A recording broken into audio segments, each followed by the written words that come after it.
Hi friends, welcome to my channel.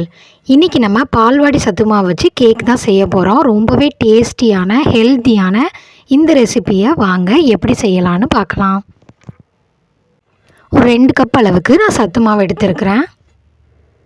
இங்கே கடைகளில் கிடைக்கிற சத்து மாவில் கூட இந்த கேக் ரெசிபி செய்யலாம், அதுவும் நல்லாயிருக்கும்.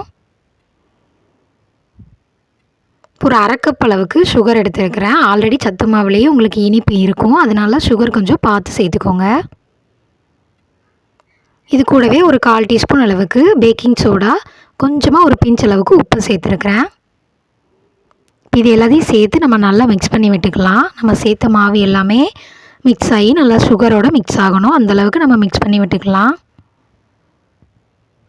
பாருங்க, இப்போ நல்லா மிக்ஸ் பண்ணியாச்சு. இதெல்லாம் நான் ஒரு முட்டையை உடைச்சி ஊற்றிக்கிறேன். இது கூடவே ஒரு 1/4 கப் அளவுக்கு ரிஃபைண்ட் ஆயில் சேர்த்துக்கிறேன்.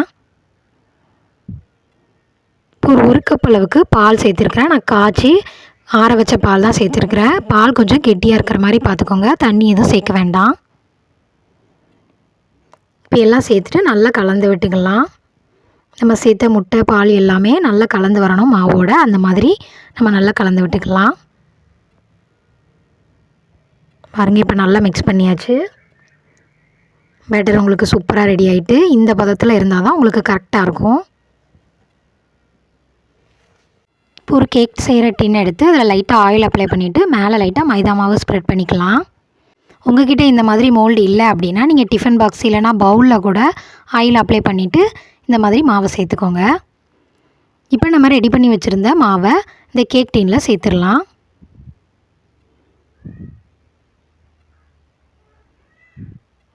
இப்போ சேர்த்தாச்சு. இதை லைட்டாக டேப் பண்ணி விட்டுக்கோங்க.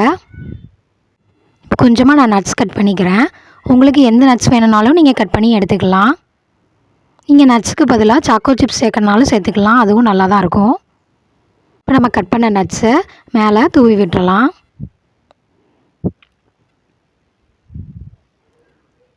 இந்த கேக்கு ரொம்பவே டேஸ்ட்டாக இருக்கும், ஹெல்த்தியாகவும் இருக்கும். எப்போதுமே குழந்தைங்களுக்கு கடைகளில் எதுவுமே வாங்கி கொடுக்காம இந்த மாதிரி வீட்டிலேயே ஹெல்த்தியாக செஞ்சு கொடுங்க. இப்போ ஒரு குக்கரை 10 நிமிஷம் ப்ரீ ஹீட் பண்ணிக்கிறேன். அதுக்குள்ளே ஸ்டாண்ட் வச்சு நம்ம ரெடி பண்ண மாவை உள்ளே வச்சிடலாம். இப்போ ஒரு 40 மினிட்ஸுக்கு நல்லா வேகட்டும், லோ ஃப்ளேமில் வச்சுக்கோங்க. பாருங்கள், 40 மினிட்ஸ் கழித்து சூப்பராக கேக் ரெடி ஆகிட்டு இதை நம்ம எடுத்துடலாம். இது லைட்டாக ஆறுனதுக்கப்புறம் ஓரங்களில் இந்த மாதிரி கட் பண்ணிவிட்டு நீங்கள் எடுத்துக்கோங்க. சூப்பரான சாஃப்டான கேக் ரெடி ஆயிரும். ரொம்பவே சாஃப்டாக அண்ட் ஹெல்த்தியாக சூப்பராக இருந்துச்சு. உங்கள் குழந்தைங்களுக்கும் இந்த மாதிரி செஞ்சு கொடுங்க. நீங்களும் இதை வீட்டில் ட்ரை பண்ணி பார்த்துட்டு எப்படி இருந்துச்சுன்னு எனக்கு கமெண்டில் சொல்லுங்கள்.